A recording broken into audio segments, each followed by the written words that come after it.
chiro wakaromba sekuru tashu anoona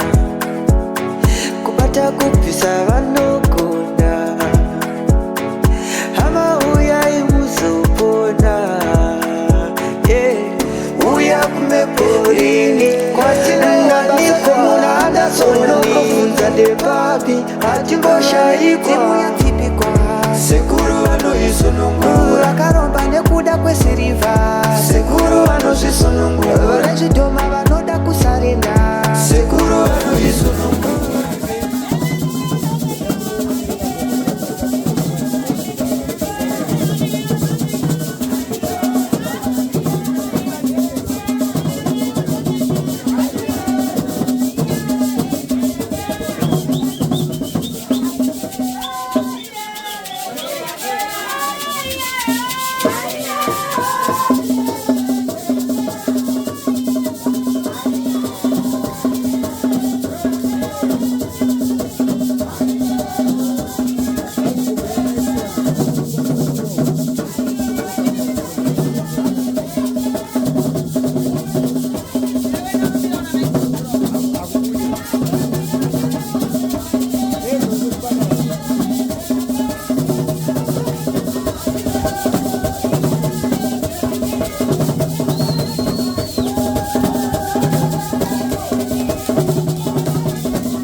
imbotaura kuti pari sei pasekuru tazvo?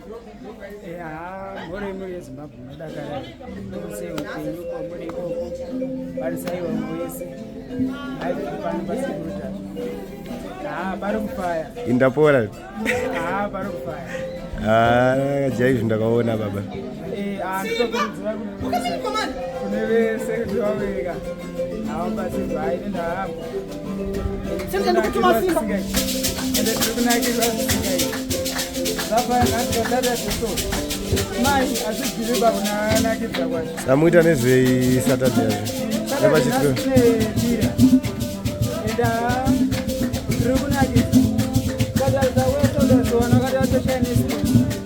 ekuzara kwamutare uchadzokerekera ini ndangu kwamutare kwafeyaka ndigare kure nehama kozikasokanogara yagara kure kwehama nehama